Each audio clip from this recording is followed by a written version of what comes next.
What is up, everybody? Welcome to Let's Look at Vagrus the Riven Realms. Vagrus the Riven Realms is a open world story driven party management kind of game, I believe. I was actually given a copy of this, so fair warning everybody, I was given a copy, but I always do my best to give unbiased opinions. You guys know me. If I don't like a game, I don't play it, and we'll see how it is.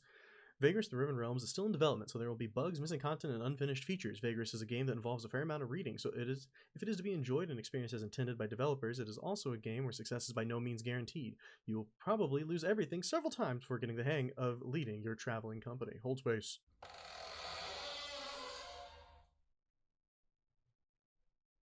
Don't mind me just turning the volume down.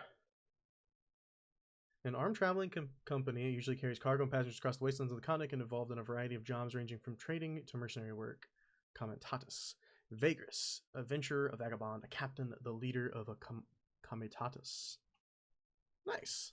Good to know. The River Realms, they call it. What a fine poetic name for something as rotten and twisted as our land has become. It was not always so. Long ago, the old empire, the noblest and most enduring society created by humankind, spanned almost the entire continent of Zerine, the cradle of man. But after several millennia of progress and incomparable achievements, inevitably, the empire began to fall into stagnation and decadence. Desperately holding on to their privileges and resisting change while trying to avert the collapse of the realm, the emperor and his theocracy took to measures that were worthy of true despots in cruelty.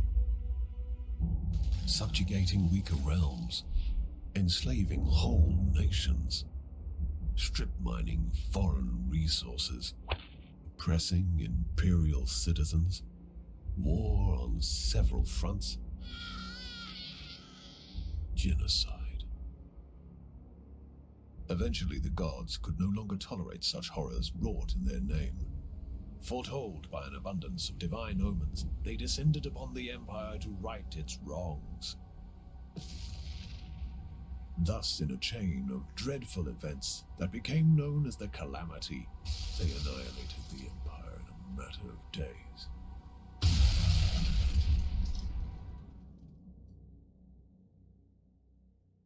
The gods then finally saw what they had done in their anger and confusion.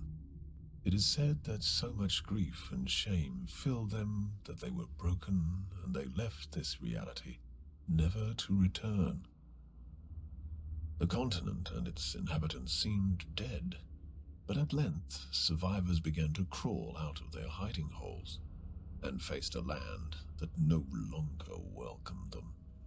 Arcane anomalies, the fallout of the Calamity, now riddled the continent, and people realized that they had to share their new home with changed and twisted creatures. Terrible beings entered through the cracks in the tapestry of reality and rose to rule over the natives. In time, these new powers rebuilt the fallen empire in their own image, and the River Realms, now godless and vengeful, reincarnated from the ashes. The inhabitants of the land, such as I, now eke out a living under the crushing rule of the new empire. The continent itself constantly resists our every attempt at building a cozy home for ourselves. As travel is dangerous, many ventures specialize in transferring cargo and passengers over bleak and deadly leagues of land. Others try to take everything of value from said travelers, or attempt to find buried treasures among the ruins of the old empire. The leaders of the endeavors are, some say, the bravest men and women of the River Realms. Such a leader is called a Vagrus.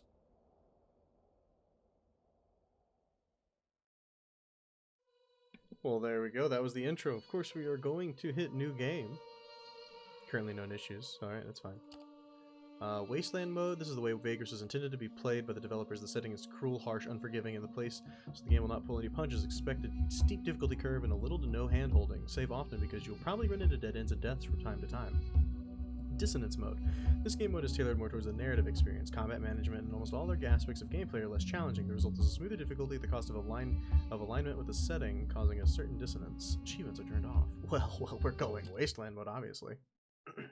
Nothing beside remains. Round the decay of that colossal wreck, boundless and bare, the lone and level sands stretch far away. From Osmandius by Percy Bysshe Shelley. I'm very, very good at reading names. It's what I do. I'm so good at it. Ah, yes. A Vagrus. What a profession. Daring and savvy, always watching the horizon, always looking for an opportunity, and of course, for what is best for his comitatus, eh? And you are a Vagrus too, are you not? Many of your kind have I seen in my long life as a vagabond. Care to listen to a story about your exquisite occupation, good master? It is a tale of woe and terror, but it is also a tale that is true, as I have seen it with mine own eyes. I think this is probably the tutorial, so we're gonna go ahead and hit it. Tell us your tale, old man. It'll lead us. At least it'll help kill the time. Wise you are, good master. My tale is of a Vagrus, such as yourself, but one whose fate was cursed and wrought with ill fortune. It all happened a long time ago. 10 years, maybe more.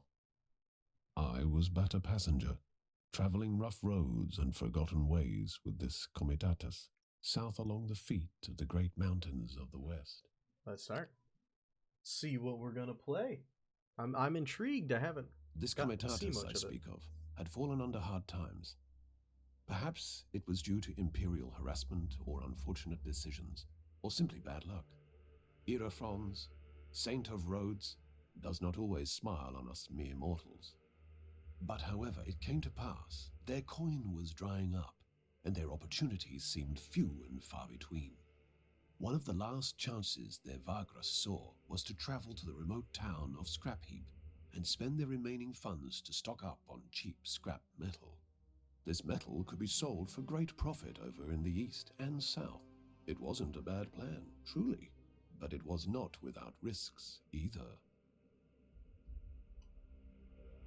Welcome to Pilgrims of the Wasteland, a standalone story of Vagrus. Sorry, I'm going to say Vagrus a lot. Vagrus, the Riven Realms. It serves as an introduction to the setting and also a tutorial to the game. It behooves you to read the tutorial text and follow the instructions to gain a better understanding of how the game works. This icon can be clicked in the tutorial windows to show what section is referring to via a pointer. Note that you have to be on the right UI screen for a pointer to appear. Although Vagrus is an open world game due to the Pilgrims of the Wasteland being a tutorial, it progresses along a narrow guided path and in the beginning opens up only later after the core mechanics have been introduced. Alright. On the campaign map, your comitatus, your traveling company, always occupies a node and moves between nodes through paths. Moving along paths costs movement points. So, node, path. I'm assuming this is their comitatus. Moving along paths costs movement points, indicated next to each path. Every in-game day you have a number of movement points to spend before you need to camp. To move, click on a nearby node and select Move from the radial menu. You can also click on a node that's farther away. The MP cost of moving there will be calculated in the highlighted path. Move to the scrap heap. So I can click this. And it shows me, it's like, hey, it'll take 6 movement points. We have 9, it looks like. We're steady. We're well rested. Alright, let's march. Alright. Most of the story is presented through interactive texts called events. Events let you make different choices at each step. Some choices have a number of consequences, while others have various dependencies. Dependencies mean that you can only pick a certain choice if you have the right prerequisites, skills, perks, characters, and so on. To select a choice, click on it or use 1 through 9 to select what you like. Okay. So let's see here. Having gone ahead of the column with a handful of scouts, you watch from afar as your comitatus slowly trudges along broken terrain, making its way south ponderously among dormant geysers. All around you, the hills smolder lazily in the perpetual twilight. Are you alright? Javik's voice resonates with sympathy as he appears next to you on the ridge. You nod slowly but do not look at him, your gaze lost in the distance, where ash cloaks the horizon and the towering mountains to the south and west. You turn to your combs. I'm assuming comitatus, this would be combs and not combs. and note his supportive smile. You and Javik have been traveling the realms together for years now. There's no person in the world you trust more than him, except perhaps yourself. I know that you feel your hands are tied, but like I said before, you have made the right choice by leading us here. Let's see here. So, one time will tell, but I still have my doubts. Still a long shot, and you know it. There wasn't much choice. Either this or returning my trading license and hanging myself. Has to work.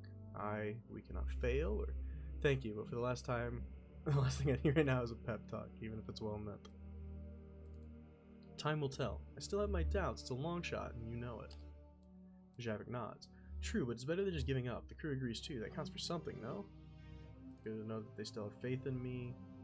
They're just desperate. Doesn't change particularly much I care. Does, yes. Good to know that they still have faith in me as their Vagrus. They do still have faith in you, Javik says. It should not come as a surprise, since you have known and traveled with them most of them for years and years. Some founding members of the Comitatus you would trust with your life, but you've heard stories about Vagrus who have abandoned for less. Times being what they are, Javik trails off, with Imperials cracking down on us independence more heavily than before. Business is tough, everyone knows, and they appreciate your efforts to keep us floating. I plan not to give us another chance. When text in event is highlighted pale blue, it means that you have found a codex entry. Clicking these opens the codex and navigates you to the entry. The plan. You talked about your traveling company into this weeks ago, but with each step towards the westernmost mountains, more and more of them started to have doubts, such as the way of the road, perhaps. The plan evokes a desperate attempt at squeezing low selling prices for metal builds out of an old contact of yours in the town of Scrapheap. And if we click this, it opens up. Oh my. The Codex is a collection of entries you find throughout your travels. Entries contain information about the world and its inhabitants. When you have unread entries, the crystal on the cover of the closed codex emanates light. Entries are displayed in a list on the left. You can search entries and filter them by the category using the buttons at the top. Unread entries are marked by a blue icon and appear on the top, while already read entries have a gold icon. The text of the selected entry appears on the right. So like we could go through here and highlight all these and read all these if we wanted to. I'm not going to do that right now, because that would be a lot. Stocking up on said metal by spending your remaining coin and bringing the cargo down south around the Molten Tongue to Devon via the Avernum and Ash. There's a shortage of metal in Devon, and you know several buyers who would give a pretty price for your goods. It only can make it there before many others with a similar cargo do. Such contacts are the boon of a long decade spent on the road. But even if Narbo, that villain, gave you an agreeable price in Scrapheap, the road is not without its perils. Sticking through the gap between the Dead Forest and the Molten Tongue is an inviting disaster, so it is not a path many Vagrus would risk. And of course, if this fails, you are out of alternatives. Do you think Nabro will help us out? The old scavenger was never famous for his goodwill, Javik wonders. Hope. If he's not willing, let's find a way to compel him. He has to help us out, and we won't be able to pass up the opportunity to make us indebted to him. If he's not willing, we must find a way to compel him. There's no telling what you would be capable of if it came to that. These are dark times. They call for desperate deeds, but such thoughts make me uncomfortable, to be honest. Javik rubs his chin absent-mindedly. You have seen this expression of his too often, not realizing he is using his sorceress talent to read your mind. Taking a peek? Apologies. Javik rubs his eyes quickly and looks away. You know how it is. It comes to me so naturally that sometimes I don't notice I'm doing it. Your thoughts were loud, Vagrus. I actually have to block them, you see. After joining your Comitatus 6 years ago, Javik proved to be an invaluable asset. Not only does he sense moods and thoughts around him, but he's able to subtly manipulate others when he focuses his inner energies. He comes in handy when doing business. Then there are his other perks. A few times you saw him shatter the minds of men and beasts who tried to kill him. Not a pretty sight, but an effective deterrence. Yet, because he is not trained sorcerer, at least not in the traditional sense, his abilities are sometimes difficult to control. You become accustomed to his impromptu thought scans, while others find it less bearable to be around him. For this reason, he has kept his abilities a secret for many years overall. But you can't keep a secret such as this for long in a close-knit community of Comitatus, especially if you are not bursting minds and knowing things you shouldn't. So there are only a handful of Combs who put up with you being near him for any length of time. But even so, he has not probed your mind in years, certainly not on purpose, but neither by accident. Perhaps he is in less control now, which suggests he's more on edge with this whole trip. And he lets on. Yeah, apology accepted. You manage a faint smile. Let's return to the others and push on. There's still a day's travel ahead of us. Both of you head west to join the column. You go back to the Comitatus. Continue. As we were coming up to the gates of Scrapheap, this trash pile town of cutthroats and scavengers, we could see the vast mountain ranges of shattered Bivandathar looming ominously over the horizon, half shrouded in the gaseous vapors belched forth by the volcanoes in the far west. My companions prepared to do their business in town as fast as they could, not wishing to tarry in this notorious place. Yes, let us continue. The scrap heap. When a comitatus enters a settlement, you can select from a variety of options, each on its separate pane, revolving around resting, resupplying, and trading. You also have the opportunity to initiate stories located in the settlement. At the foot of the ever-fuming mountains of the ancient Dwarven kingdom lay Scrap Heap, the town of scavengers. Debris and junk is piled into a veritable hills upon which the rickety homes of the decrepit inhabitants stand precariously. Ash lingers everywhere, and the sun is almost always absent from the twilight skies. Deals are struck day and night over the precious metals scraps gathered in the ruins of nearby Devanthar. While the Heap King oversees all of this from his dreaded tower, shady eyes and soot-covered faces watch from under ash-laden awnings. Life is cheaper than iron here, some say. Track down Narbo.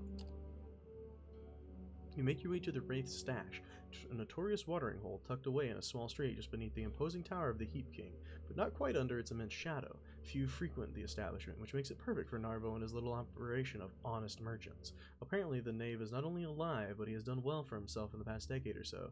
Taking only Javik, you leave the comitatus and to care of Titus, your quartermaster, while you're gone negotiating. Ashes flitting from the black sky as you cross the street and nod to the bouncer of the Wraith stash. You give him your sidearms quietly. Rules are rules, at least as long as they can enforce them. Yet they have the courtesy of allowing you to keep your dagger, and of course they have no idea what Javik is capable of should it come to a scuffle. Not that you expect such a thing. With Narbo, no one ever knows. Though you have told your crew that he and you go way back, the entrepreneur is a capricious and manipulative man with whom you do not part on the best of terms. Does he remember that? Surely. Could he be persuaded to take your proposal? Who knows? Your eyes slowly adjust to the dimness of the tavern's interior. Only a few candles and a lamp at the bar illuminate the common room. Shadowy faces turn towards you, and you observe through the smoke the bartender, a thick-set man in a dirty tunic. He's chewing tobacco serenely. Above the bar hangs the skeleton of a large heap lizard on display. Narbo is sitting at a table in the back, his bodyguard half hidden in the darkness of the wall behind him. Make your way confidently over to Narbo. We're here to do a job. Let's do the job. The entrepreneur looks up from a stack of papers in front of him and rubs his eyes. Narbo is a corpulent man with a bushy dark beard and a few missing teeth. Part of his face is covered in scars similar to those left by old burns. That, coupled with the withered and mutated left arm that hangs limply at his side, it is a clear indication of the taint. The merchant wears a leather jerkin studded with small bronze and bone coins, a sign of wealth and boldness. His bodyguard, a lithe man with tribal tattoos and an outfit made of leather, moves his hand calmly to a spear that leans against the wall. Narbo's mouth falls open out of the spark of recognition flares up in his eyes. No wonder, it's been 10 years. The fuck, mate? He blinks. I thought you croaked. Narbo waves his good hand around and looks at his bodyguard. Told tales of your demise. The man finishes a sentence for him as the merchant nods vehemently.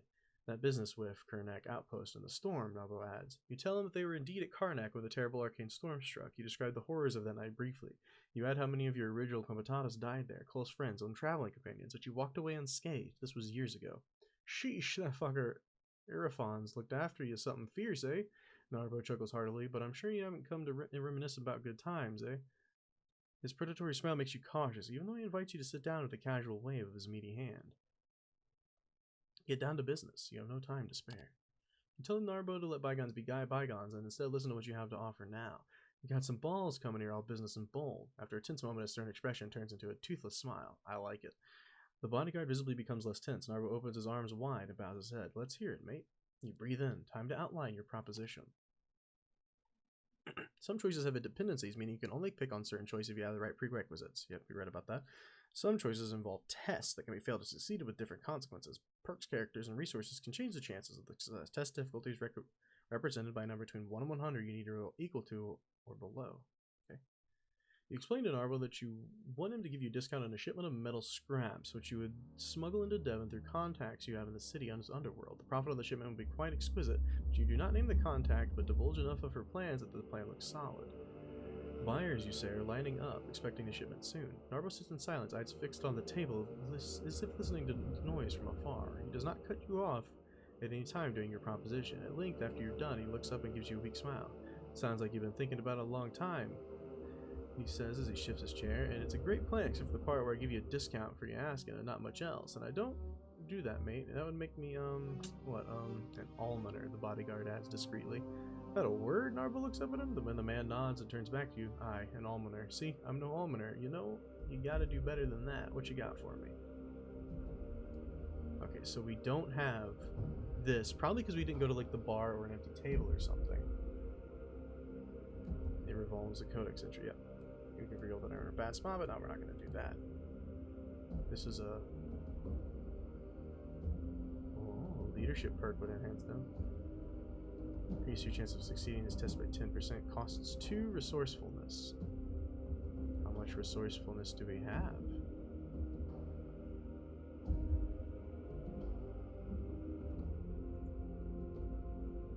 I don't know. Is it this? No, these are just persuasion and charismatic. There's bonus percentages. We have a moderate chance. I want to click this button. Tell him that you'll be in his debt. You'll make a tiny profit as it is, but you will owe him a favor. Oh.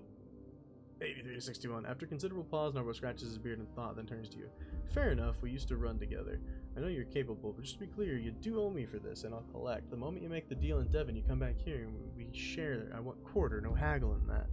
You frown, and you accept his proposal, but inside you are gleeful. You could not have hoped for a better result. In truth, a quarter of the price is not only doable, but will leave you with enough to keep paying your crew for several future jobs.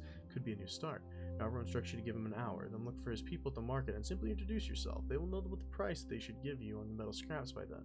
Expect you to return within 2 months, give or take. Failing that, you'll be hunted. Have no doubt about that. And you know I can mobilize half the bounty hunters in the realms. When you nod, Narbo motions to his man. You and Javik stand up and make ready to leave. Bravery, or you take them to the back exit. We don't want to give people the idea that they can come here and beg for almonds, now do we? Got what you came for, so you can leave the wraith stash for the back entrance and head to the Comitatus. Alright, your journal located at the bottom left is now active. It means you can follow stories or quests. To open your journal, click the book. Is this the journal? Not 100% that was the journal. This is the journal. Found it. Bottom left. The journal allows you to view your quests and tasks and other related information. You can search for entries and filter them on the top left. Entries are separated into objectives and qualities of their respective panes. Objectives of your quest on ongoing stories. The text of the selected list item appears on the right. Describe the quest or task and provide active objectives. Unread entries have blue exclamation marks next to them, while already read entries are marked by gold dots. A green check mark or a red crossed circle. Tasks are non-narrative missions and goals you can complete for a reward. There's several types, like trade opportunities or mercenary work, but in Pilgrims of the Wasteland you will only find passenger heroes here. Passengers have to be taken to their destination where they'll compensate you for your trouble. Be careful because sometimes passengers will leave if you take too long to get to their destination. Qualities can be statuses, gathered information, secrets, and so on. Unread entries have a blue exclamation mark. Yep, okay. So we have the shipment. We need to buy everything for our journey, 24 scrap, have at least 800 supplies, and the awnings equipment. Okay. So we need to... The market pane is now open. Activate to the market pane by clicking on the scales on. Okay. The market pane displays the available goods you can buy in a settlement's market on your right and opens your cargo pane on the left. You can buy goods from the market or sell your own goods from your cargo hold here. When buying or selling, buy or sell one increment by clicking on the buy or sell. Hold shift and clicking will buy and sell a whole stack. Drag and drop the icon for buying and selling stacked goods. Holding shift and clicking the icon opens a window. You can specify the quantity. Okay, 25 scrap. 800 units, 24 scrap. So if I wanted to, like, I could do that and then I could click that and be like, I get max. Okay. And we have 200, 500, 700, so we need 100 supplies. Okay. Equipment that you can attach to the Comitatus as sold on some markets are found throughout your travels. They provide bonuses and upgrades. You can switch between the market of goods and equipment using the panes. Okay. Now I want to buy awnings. Gotcha. I'll buy some awnings. Equipment you own are in the pool below Comitatus' illustration. In order to gain their bonuses, you need to equip it first by dragging and dropping them onto the appropriate slot on the illustration. Equipment can only be placed on the slot that matches its type, except that equipment of any type can be placed in the miscellaneous slot. You can unequip equipment by dragging it back to the list. So what do awnings do? Minus 20% consumption and minus 10% consumption for workers and slaves. Put that right there. Items. The third type of cargo do not take up cargo space and are not equipable. They are used and traded in certain events. You can switch panes in the settlement. An active pane will open corresponding pane of Comitatus management on the left. You can freely check the settlements tab. Click on the archbone at the bottom to leave scrap heap. Once you leave, you cannot come back, so make sure you do everything you want to do. Okay. So we can go here. Let's stroll the lane. You and Javik from the dingy market called Scrouger's Lane at the foot of the Great Heap upon the tower of the Keep King is built.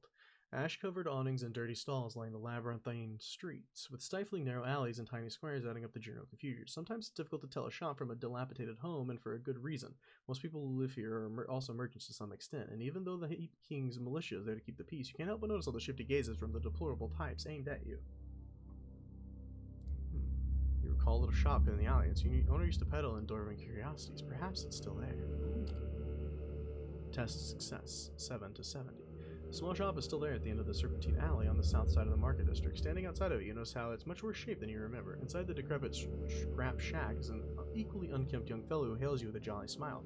The shop looks empty. Short conversation reveals that the youngster is the son of the man who used to run the place. His father never came back from a forage in the Dwarven ruins a few months ago. Fortunately, I don't have Dad's expertise on dwarves, neither am I the adventurer's sort, so by now I've sold all his remaining stock and I'm closing the shop soon. Then I'm off away from the crap heap for good. Go south, maybe to them Dragonlands, he says, scratching his beard. You can talk a bit about Dwarven culture and his father's obsession with their forgotten technological wonders. You're about to say goodbye when he slaps his forehead. I still have something here that the Vagrus such as yourself might be interested in. He fishes a small brass compass out of his pocket and hands it to you. It's a masterwork, no doubt, sporting runes and entailed etchings on the side. The fellow is willing to sell you it for a token price. So we need money. You can't actually, you don't see your money very well here, which is unfortunate. I'm assuming I have enough. +1 max movement. Oh, yeah. You and Javik roam the dingy market. Oh, we've already read this, but we bought the compass. Okay. Take a look at the local prices and goods. After spending an hour looking at wares, you realize there's nothing here that you would fork out coins for. Of course, there are a lot of useful things, but you also want to keep the rest of your purse intact should you run into difficulties on the road ahead. Also, there's a veritable army of cut purchasers working at the market, and though you so far managed to outsmart them, staying here would tempt fate too much. If you're gonna give, there's a thing here. If you're gonna give people the option to spend their money, they should be able to see it. Unless it's somewhere that I'm missing, and if I am, that's my bad. Is there anything else you wanted to do here? No. Well, let's visit the Heap King. Walking up the great heap to the immense tower is a daunting task. Up on the hill, it's even more difficult to breathe than in the ash-choked city at its feet. Hot wind blows from the south. Every step is slow torture. By the time you reach the gates of the tower, your chest is heaving and you keep coughing up soot. Before you rise to the tower of the Heap King, ruler of this trash pile of a town. The whole structure is cobbled together from scrap, with the lower levels covered in metal sheets. A huge bonfire of yellow-white flame burns on topmost level day and night, a beacon for the scavenging teams to follow home. Looking nigh impregnable, the fortress has only one entrance. A small guard sneers malevolently at you at your approach. Better turn back, you have no business here, vagabond, the ranking gatekeeper says from under a mask attached to his bronze skull cap. Ask them where you could acquire an invitation. Perhaps you could try licking my arsehole and see where it gets you, one of the guards says loud enough for you to hear. A round of applause and guffaws follows. The ranking guard does not laugh, but says, does nothing to reprimand the man. My duty is to stop anyone without official business to enter, not educate them more to get a pass. Alright, walk back down. Alright, let's leave. Packed up on, restocked on supplies, with all your business here concluded, you finally make ready to leave the scrap heap. You spend the night inside a guarded compound, not for free though. You set out at dawn, ashes flitting from the sky, and the distant mountains rumble ominously. In the morning twilight, as your comitatus reaches the west gate of the town, you notice almost immediately that the militia at the gates is questioning and inspecting travelers. Move along towards the inspection. A robed magistrate of the Heap King appears to coordinate the search effort, picking out people or even hold traveling goods for inspection. As your comitatus draws near, it takes only a passing glance from you to check you and your crew before he motions for the guards to let you through. Pass into the gate and break out into the broken wastelands. Comitatus is well on its way to the scrap heap, but is a mere dot on the horizon by the time Javik joins you at the front of the line. Just like I said, you made the right choice with this venture. Talk of how you have saved us all is spreading like wildfire. He says with a faint smile. Of course, we do have to make it alive to Devon with the cargo, but it's a good start, don't you think? Agreed. There's maybe hope left for the Comitatus after all. Well, I'm sure it'll be fine, but it's not like we started this business yesterday. With that, you both go back to your duties and constant monitoring of the horizon. If all goes well, you should reach the wound in a few days, where you can turn south along the edge of the Molten Tongue and travel to the Avernum. The journey continues. +3 morale, and your progress is saved at checkpoints. Whether you leave a settlement, reach a story-related checkpoint, as well as the start of each in-game day. Your game is saved automatically. Manual saving is unavailable in the standalone story of the Pilgrims of the Wasteland. In the open world main campaign, you can save manually with the game menu, F10, or Escape. Except during combat and events. You can load your save game from the load menu. Okay, cool. There they were, with a full cargo hold, and filled with newfound hope. Yet, the road ahead still promised hardships and peril. I travelled with them southwards, expecting to reach more habitable lands beyond the Molten Tongue's river of lava. Normally we go 30 minutes for the Let's Look At, but this is very narrative driven, so we're going to go a little bit longer, just to see what more we can see. Alright, let's go. The crew management UI is now active. Click on the sheet in the top left corner to open it. I click. Crew management abilities allow you to manage your comitatus. Morale is a general move of your comitatus. If it ever drops to 1, there's a chance that they dissolve and you lose the game. Okay, obedience indicates you how satisfied your slaves are. Low obedience leads to theft, runaways, and worse. Be sure to guard your slaves well enough with enough fighters to treat your slaves well or punish them to raise obedience. Nutrition shows how well fed your crew is. Low nutrition incurs penalties. Vigor indicates how tired the comitatus is. If low vigor results in penalty to test and is drastically slower comitatus, which you can spell doom quite fast. You can see the current effects of your vigor in the rating below. Okay. Upkeep is how much you owe your crew. You pay them at the end of each day, or keep collecting debt. Consumption is how much food your crew consumes each day. Workforce is generated by workers and slaves. You have to have enough workforce to cover the comitatus' needs, including beasts, crew, and passengers. Going below that required number bestows serious penalties. Passengers are people your comitatus takes to their destinations for rewards. Okay. Here you can see the number of each crew and the beast type you have in your comitatus. Consult the tooltip for each type. Outriders are special because you need a fighter and a mount to be able to create an outrider by using the plus button. While outriders are excellent fighters, mounts without riders carry cargo. You can always dismount fighters using the minus button. For now, add an outrider. Okay. Then close the window. Let's see here. So we have slaves, workers. Liberate them or discipline them. Scouts, fighters, mounts, beasts of burden, and outriders. If we do this, we lose 1 and 1. Okay.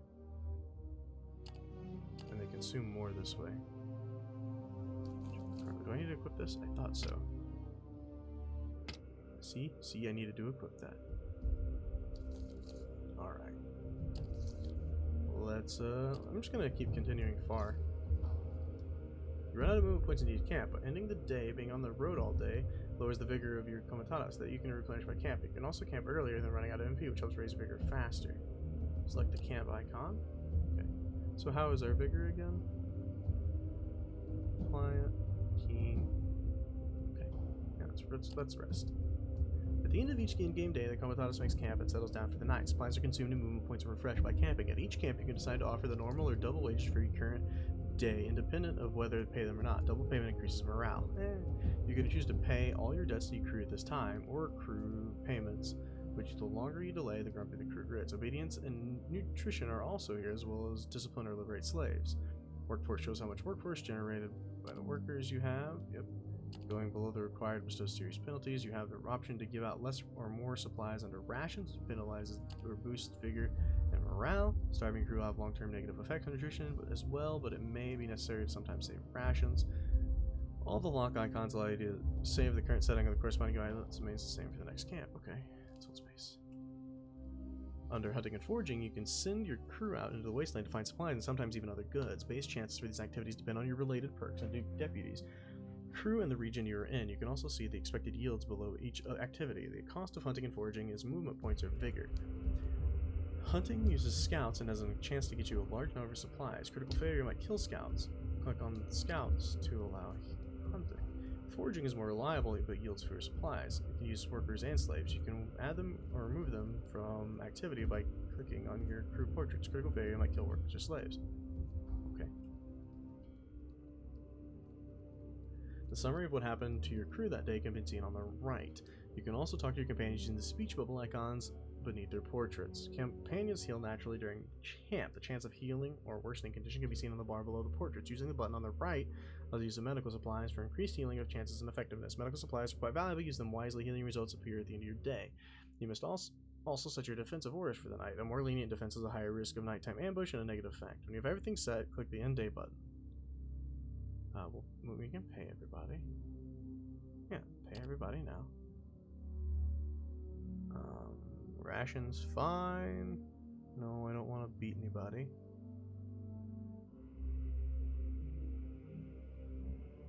What's our success chance here?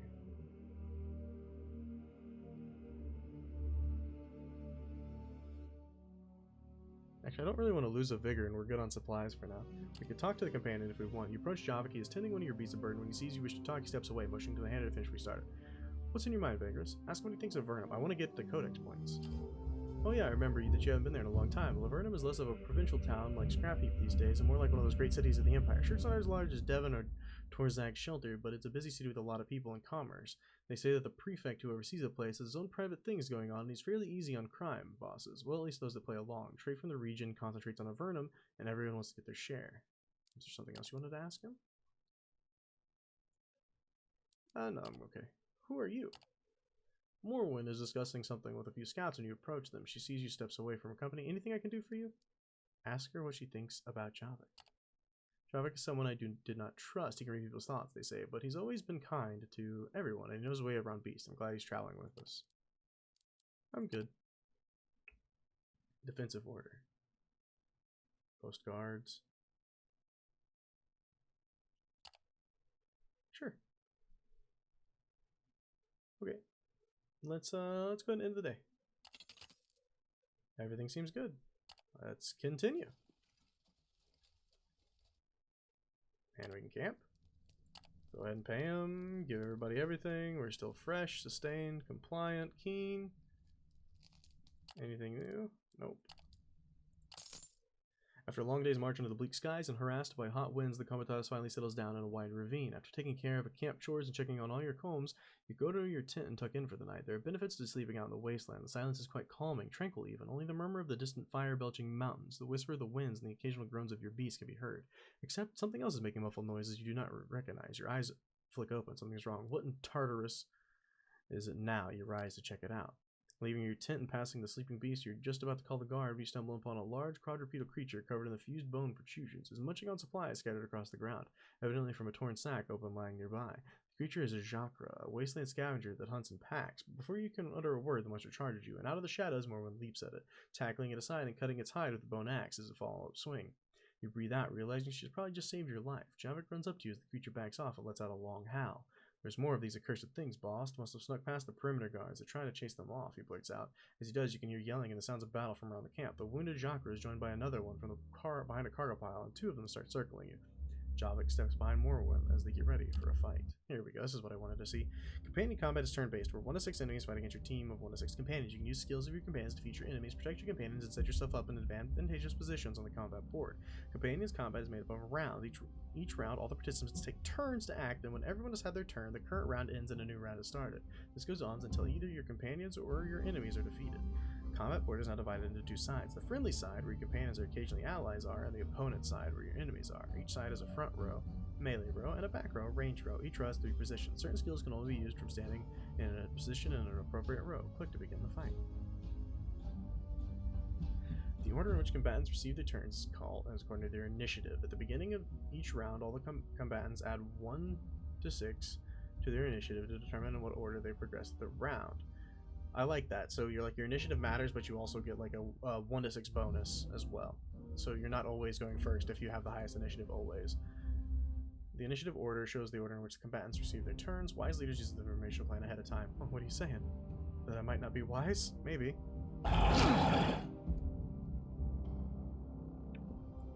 Melee skills can only be used from the front row. They can only target front row enemies, and they are adjacent to the attacker's position or back row enemies if no front row enemy blocks them. Because of these rules, positioning in melee is paramount.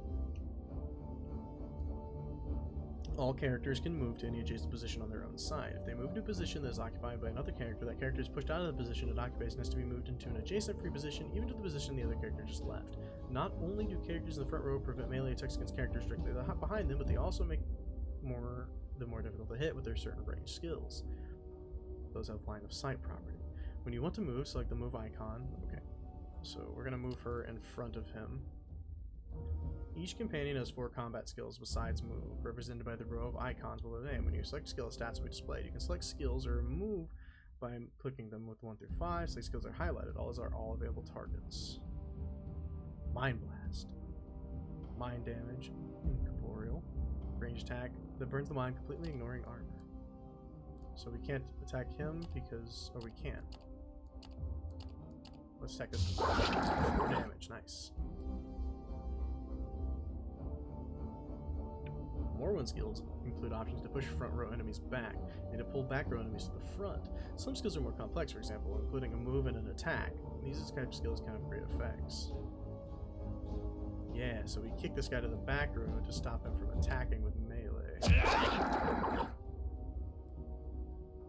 You can Consult the combat log on the sheet anytime you want to see what exactly occurred. The log is scrollable, but if you wish to see more of it, click it to fully open it. It can be closed by clicking. Character sheet can be opened by clicking its icon, 3 lines at the portrait. Okay, you can see all the combat relative stats. The forfeit button. Okay, defeat your enemies. Will do, boss, will do. So we've got hypnosis. And we've got premonition. Let's put somebody to sleep. Did it work? Hypnosis is applied. Nice.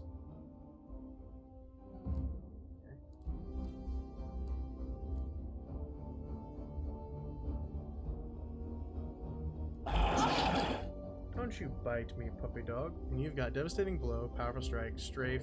Hit 2 adjacent enemies in the same row, then move to this side. Column row or row column? It has to be row column, right?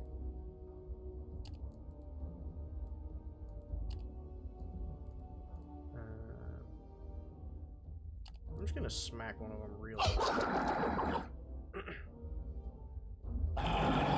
Nice dodge. Let's blast him. Take him out. Oh, nice kill screen there. This looks good. I like it. How are you doing on health? It's your turn again. Now check 11 out of 14. That's not too bad. Only a 1. Oh no. Oh, you got crit. Victory. Victory is ours. Easy peasy.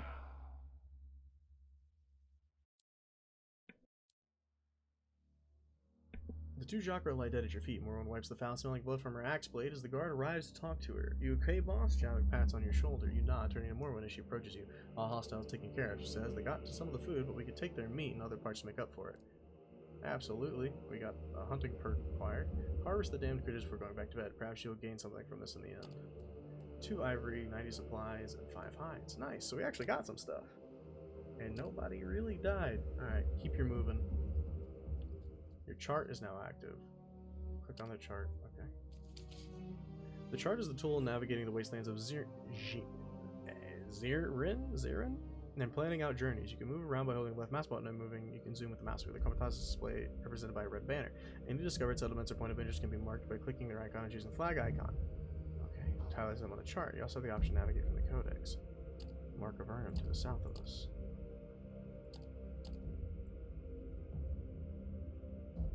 By clicking on their icon and choosing the flag. Gotcha. Okay. Let us continue to move. Force March allows you to move farther than your maximum movement points on any given day. Force March means marching MPs, marching along paths and it's indicated by red by the campaign map. Although Force March gets you farther, use them carefully. Your crew loses vigor and even morale rapidly if you march too often without extra resting. We strongly suggest refraining from frequent Force Marches until you have enough experience. High vigor, okay. So don't do it unless you got to. Yeah, we'll keep paying them. We still have the money to pay them. Still feed them. You guys are hurt, but you're gonna heal a little bit. Keep moving. As the Comatose is scaling another stretch of the black sand dunes, one of the outriders you see sent out to the screen your left flank rides in on the line and heads to you immediately. You can see the man is in a panic right away as he hops off his saddle while decelerating and almost falls over. Before he reaches you, your guardsmen are already setting up a defensive perimeter to the east. You beckon to the beast drivers to the halt. Vagrus, they are coming. I saw them walking over the dunes. The pilgrims are coming. A murmur of terror washes over the Comitatus. Clear your skies referring to the last pilgrimage. The group of spectral horrors is known to appear out of nowhere and eradicate even large groups of travelers in the matter of minutes. Nobody quite knows what happens to those who encounter them up close, as nobody has lived to tell the tale. Some reckless people are reputably able to take a peek at the otherworldly wayfarers, but during our many years as Vagrus, you've never met any such person whose story was credible. You know all too well that if your outrider tells the truth, you see no reason why you wouldn't. The only chance of survival is to run or hide.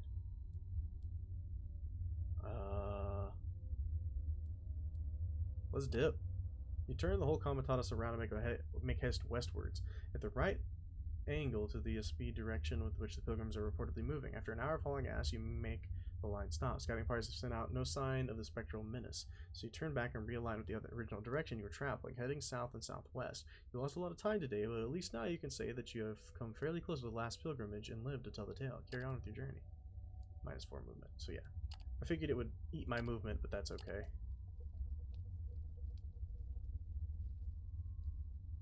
Raising healing chances? No, we don't want to raise healing chances. It's fine. We still got 5 days of food. We're chilling. And you got +1 vitality. Look at that. See, we're fine. Nothing to be worried about. How close are we getting? Really far away, actually. What is this? A wandering old man. Okay. I mean, this is really big. Holy heck. Actually. Wow. That's huge. And I mean, we've moved from here to here in like a few turns. That's pretty crazy. Keep paying them.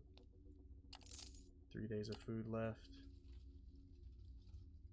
The Comatose climbs the last black dune and comes to a halt on your mark. Staying on one of the cartridges by the horizon carefully before hopping down and convening with your most trusted. Ahead looms the voiceless lake, a place of deathly quiet and utter peril. The lava flow of this particular tendril of the molten tongue cools down here as below a tough shell of dark rock covered by streaming water. Yet the shell is not solid enough in places. It can crack in the blink of an eye and open under one's foot, leading to a sudden scalding death. There are ways to guess where it is safe to cross, but it has to be done slowly and attentively. Your scouts know their way around here, but because the lava changes constantly beneath the shell, they have to rely on finding a new way through each time. The lake is voiceless because everyone has to keep completely quiet. That way one might hear the shifting lava and cracking shell just in time to avoid disaster. You lieutenants agree that crossing over to the far side of the shell is still better than going around to the Aranus Negris. However, especially after coming so close to the last pilgrimage a few days ago, no one in their right mind would go near that place. And so you're stuck on the plateau surrounding the lake's voice. So you don't have Scoutmaster. High chance of success, yeah. Going step by step, listening carefully to any telltale signs while sweating profusely, every member of the Comatose manages to make it through. After hours that felt like days, you can turn away from the accursed lake and head southwards. The crew becomes animated as you leave the perilous plateau behind, even joking among themselves about the constipated silence back there. You leave the voiceless lake, +1 morale. I love getting more morale. Yes, I do indeed. Just as we were about to leave that damnable lake behind, we heard it. An abominable shriek pierced the air and made us gasp. It came from behind some hills nearby, coupled with the ruckus of battle. The armed women and men, the Comitatus, looked at their Vagrus questioningly. Scouts come running towards the cart line as you're about to enter the Badlands south of the lake, and hear what could be only described as a paralyzing howl accompanied by unmistakable sounds of battle. There's a battle going on, Vagrus, just beyond the yonder hills. The scout points southeast. Some of our folks are being attacked by the bloody undead. A murmur washes over the crew, and many of them ready their weapons. Not to give aid to the fellow travelers in dire need is believed to attract dire peril on yourself. Besides, it would be better to fight the undead together than alone if it comes to that. Let's get in on them. With the weapons drawn and shouting to give the men over the hills some hope, you run ahead, followed closely by your fighting crew. You might get there in time to save some people. Your combs are up for a fight. You climb over the next few hills and look down on the side of a brutal melee. Bodies are strewn across the fields, most of them mutilated undead, but some are mangled and burnt humans in dark clothes. Another such man, a robe priest with a shaven head, falls to the ground after flying half a dozen yards, following a bone-crunching hit from a looming white giant. The creature looks like being made up of several bodies, fused by some combination of natural disaster and twisted magic. The rest of the shamblers look like they've been smoldering. The great white abomination engages the last two men standing, a white-faced, lightly armored enforcer with a shield and a tall man in elaborate black armor wielding a greatsword. Both of them look worse for the wear. There's no time to lose. You and yours rush to the aid of the two men. A fight commences. Before the first round is started, you have to deploy your companions to the available positions. You do not need to deploy all your companions. Sometimes it's best to avoid sending a wounded companion into battle or simply leave some space to maneuver. You can deploy the companion by clicking their portrait. Okay, yep. Gotcha. Block or evade by clicking the defense mode. Defense modes are set to the higher value by default. Okay. So we have two new guys here. Let's bring her in. And let's bring him in as well. Put him behind you. Actually, no, that's terrifying. And put you back here. Alright, big dude. Oh my god, he murdered him in one hit. Some skills can target friendly allies to provide support or even heal them. In this fight, a lot of Javik skills cannot be used because undead enemies are immune to mind-affecting specs. Javik is far from useless, however, using a premonition skill to keep his allies buffed. Okay. Buff an ally. How about you go? I want to see what you do. Combat is cruel in general, and you cannot heal during it. Your defenses are your main way to mitigate damage. Evade allows you to completely avoid attack, but will be moved to an adjacent unoccupied position after a successful evade. It also means that they may move away from the position that protects another companion. Successful block provides extra armor against the mitigated attack, however you can still suffer damage. Each companion has a different evade and block chance, but their certain skills are better for one or the other. You often have to choose between these. Okay.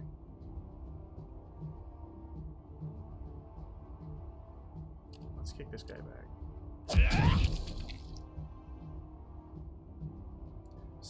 Sidaris is a very tough companion due to his armor and his good defenses. His skills also include a support skill which enhances his stats and one that debilitates an enemy, both for several rounds. Some skills can affect multiple targets, such as Cleave deals less damage than a single target and only strike, but it targets two enemies that stand side by side.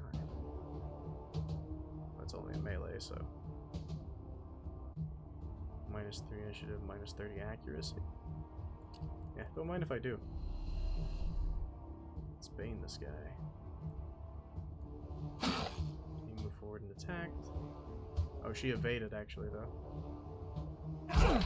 Oh, but he got Javik. That's not good. You and the Vagrus may not take part directly in the companion combat, but that does not mean you don't have means to influence it. Many of your leadership perks allow you to use resourcefulness in various ways in the combat. Whichever you unlock can be found in the leader medallion in the forms of the buttons along the menu button. Consult their tooltips. You have two options for down aid, which allows you to revive down companions. This button is only active if you have a down companion. The companion is down after losing all their vitality. They're not moved from combat, they cannot act. Okay. Inspire, which gives substantial defensive bonus. Okay. So I have Inspire and Aid. Gotcha.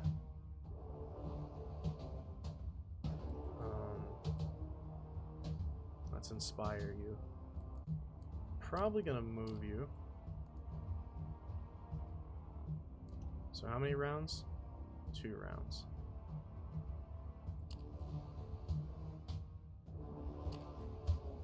Start working on him. Missing a 3. Of course there's a miss. Take this guy out, yeah. Definitely start working on taking some fools out. Oh, body slam. Rough. How's your health? Bad, very bad.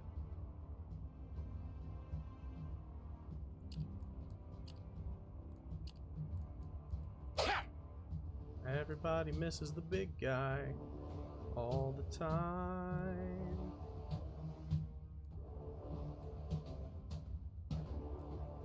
So I can't boost her resources.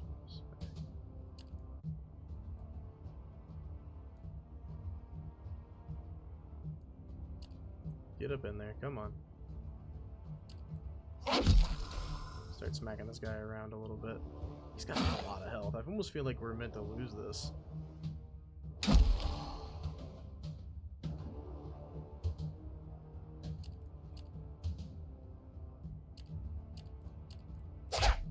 Switch places, please. Damn.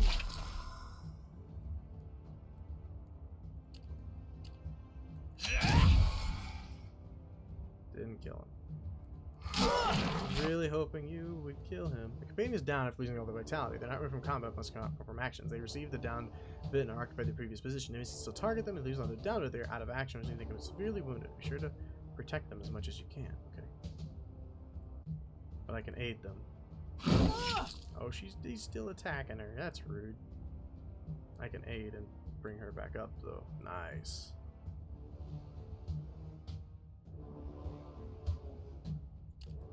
Blasting. Didn't work. Maybe I should bane him again. Stop attacking her. Thank you.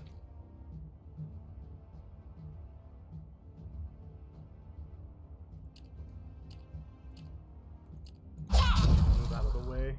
Get to the side so this guy doesn't fight you as much. Oh, you're chilling, honestly. Just move back. Buff this guy up. He will be my victor here. Maybe. Not doing a lot of damage. And you're getting kind of beat up. 1 damage per hit, huh? Just keep buffing him.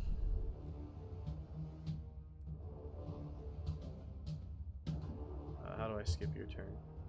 Can I? Yeah. No, I don't. Yeah, whatever. I'll move you forward then. I don't want to hit a button that says forfeit. It terrifies me. Okay.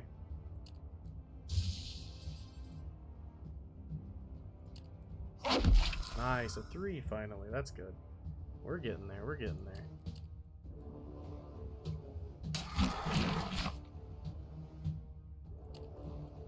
Yeah, I don't think that can really even hit. I mean, I guess it can, but probably not for much.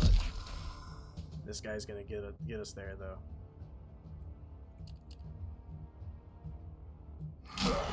Maybe. He's trying to. He's still buffed. I don't think this works on you. Resist the effects, yeah.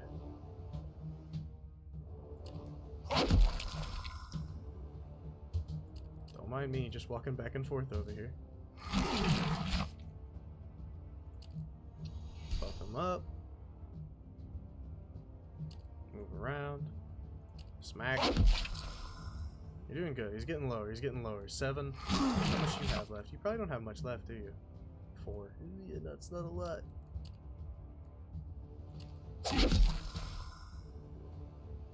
He doesn't have a lot either, though. Nice block. That's huge.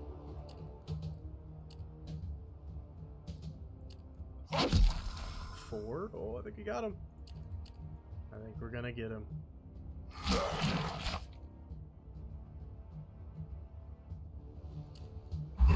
We got him. Look at that. Easy peasy. Not even close. It's over. The undead finally stopped moving, their bodies lying mutilated all around the hills. The large abomination was hacked to pieces and is now a jumbled pile of ash and petrified bones. Some of your crew also got torn out there. Several wounded and 1 dead. The man in the black armor is the only one of his company who survived battle. He's sitting on a rock nearby, covered in ash from hacking at the abomination, drinking ponderously from a water skin while he's observing the battlefield. His grim gaze wanders from one slain companion to the other, wanting to make sure all of them are dead. At length, his piercing gaze finally finds you, and a chill runs down your spine. There's no doubt in your mind that this is the man you need to talk to. We lost a fighter. You walk up to the man and offer him your hand. He looks at you up and down in a fashion that suggests mild contempt. His great sword forged of steel lies in his lap. He does not take your hand. You seem to be the leader of this. Man's looking for words as he eyes the comitatus. Company of travelers. What is your business here? The bluntness of the question, coupled with the man's evident hostility and ungratefulness, leaves you speechless. Perhaps it's for the best. You notice the man is bearing the symbol of the Sirogrod. Tell him that you're a comitatus traveling south. I see. So your turning up here is a matter of utter coincidence, I take it. When you assure him that it is, he narrows his eyes and pierces you with his gaze. There's a tense moment you seem to take forever. You are truthful, Vagrus. Commendable. The man arises from the rock. He towers over you now, and it dawns on you that the war here he carries makes him either very rich or very powerful person in the middle-starved world, or both. I'm grateful for your assistance in this skirmish, late as it was, he says, turning to look at Javik, who appears at your side and bows his head to the man. Without acknowledging your friend or greeting, the armored fellow turns to you again. My name is Sidarius. I am the Knight of the Ortus Negris Solus. By aiding me, Vagrus, you have aided an imperial law. You must have some questions of your own. Now's your chance to ask them. Let's not make him wait.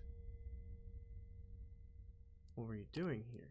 I and my companions came here in search of the enemies of the Empire to smoke them out of their hideout here in the wilds. It was supposed to be my last glorious battle, including a long investigation that took months. As you can see, it went down quite differently. It's now my assumption that we've been betrayed and as trap was set for us. The traitors we were supposed to apprehend lured us here along with the undead in hopes of see all of us slaughtered. Sirgorod, however, in his endless salience, saw fit to grant me the opportunity for retribution. Rejoice, Vagrus. You have been the instrument of the divines, and hereby Sirgorod himself, to aid me in my quest for vengeance. Ask him his plans of do now are. I intend to return to Avernum. I have to debrief my superiors there what happened today, and I also want to look more into this lead that ultimately brought me here. Stars fixes you with his gaze. Your destination does not happen to be Avernum, does it? You can't help but tell him the truth. You're all but too well aware that lying to one of the Knights of the Black Sun is high treason. As the first time you see Sidarius' malevolent smile. Good, I shall join you for the journey. Arafons teaches us to share the burdens of the road. Now tell your men to pile up the bodies of companions. Burning them without the proper rituals is not becoming such heroes of the Empire, but we have no time for much else. Also gather all their belongings while you're at it. Make it happen, Vagrus. In the meantime, someone skilled enough should take a look at my wounds. You're about to leave to give the orders when Sidarius calls after you. And just so everyone knows, the danger might still be looming over us. The traitors who I was supposed to find must be around here, keeping a distance. They surely would have finished me off had I managed to conquer all this undead by myself. I doubt they're going to make a move now that you're here, but who knows what their desperation will drive them to. The crew does not like to be ordered around by a stranger, they too agree that the slain shall be attended to. The pile is burning and the cart line is ready to move in an hour. As the comitatus is crossing them to the Badlands, you can climb onto the cart and the resting Cenarius in the back, and you can see he's holding something small in his hand and is observing it attentively. It's a fetish charm, one that kindly sisters and the disciples of Ashkul used to attract the reanimated dead. The knight tosses the small bone charm, complete with arcane writing in the black ink, and some sheath they attach to the centerpiece. I disabled it, do not worry. These filthy traitors may have used a stolen charm to ensure my contingent, but I still am anointed in the faith of Ashkul, and I swear that they will suffer for this atrocity. You give the charm back to the knight. There is also a matter of my belongings of my fallen comrades. I expect you to hold on to them until I reach Avernum. We'll discuss them there. You nod and turn towards the horizon. Whether you like it or not, you are bound to the night for the next few days. Surgodite arms. The Dark Knight joined us after we rescued him from the clutches of the mindless undead horrors that slaughtered his companions. He was a grim sort, displaying no gratitude or companionship. Yet we were stuck with him, for a lawman such as the Knight could make his dreadful will ours by command. So we set out, bound for Avernum, the greatest city in the vicinity. All right. Leader management is now active. Oh, there's more. Okay, glad we waited. Click the leader management. The leader window allows you to observe and interact with your character, the Vagrus. The current insight is displayed on the top right. Insight is gained mainly through events and can be used to purchase perks and other improvements for the Vagrus and your companions. Perks are abilities that have levels and are used in various situations. Initial and maximum perk levels, as well as available perks, are specific to each character. Attributes and professions are used in events. You can find more information below by checking their names. You can purchase any number of perks if your insight allows you to by clicking on the empty nodes next to each perk representing its level. When you want to finalize the changes you made, use the confirm button. Okay. Purchase prepare and purchase the prepare leadership perk now. Okay. And that does front. Okay. Leadership perks are specific to Vagrus. Each of them allows you to use resourcefulness to boost. Okay, we've already seen the perks to be used in combat. Allows you to boost various actions. It replenishes each day, and its maximum can be raised by spending insight on it. Click the plus button. When you spend resourcefulness on independent unlocked leadership authorities, the maximum number of deputies you can have at any given time. Higher authority also makes your commands less likely to abandon you in the open world. You no longer need additional authority. Click on the helmet icon on the medallion. The Companions pane allows you to view and manage your companions, characters that you can join in your travelers. I'm just going to read quickly now because we're over an hour. Their stats are displayed in the top left, while their combat skills are on the bottom left. Both the current and next level. Okay, scroll to the bottom, click the arrow to go to the next one. More wins. Similarly, the pendant icons, we click to reveal available gear. The lucky talisman, click more with the lucky talisman, and then click the laurels at the top of her image. This is the prowess window where you can upgrade your companion's prowess. Is the general power level of the companion range from 1 to 9. Each unlocked level of prowess gives the companion an amount of proficiency points that can be spent on upgrading their perks. Prowess costs insight from the leader. Click next to the prowess, then click affirm to unlock it. Okay. Upgrade my prowess and select any pick any skills you would like. Okay. So if we wanted to, we could like give her charismatic or like mighty. Perceptive higher.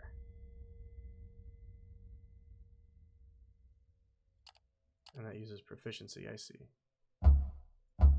Gotcha. Okay, so we can make her like tougher, like more mighty.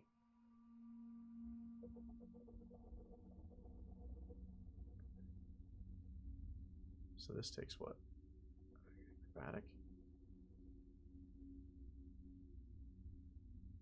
Prowess 3, mighty 2. Oh, so this is her prowess. Got you. I like to be more attentive.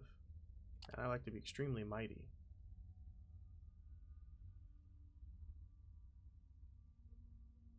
There you go. You can have more of that. Perfect. Agree. Okay. Cool. Click the X. And then we have Sidarius over here. Alright, guys. Well, I think that's going to do it for this Let's Look At. If you guys enjoyed it, make sure to let me know in the comments, because I'm sure the developers would love to see it. But yeah, there may be more of this, but if you guys want there to be more, let me know. Because it's a fun game. But I need to hear from you if you want to hear more. I'll see you guys in the next one. Peace. Hey, I hope you enjoyed the video. If you did, make sure to hit that like button. If you've got anything to say, go to the comments below, and if you haven't yet, hit that subscription button and the bell. If you want to see more, check out this video down here. Thank you so much for watching. Peace!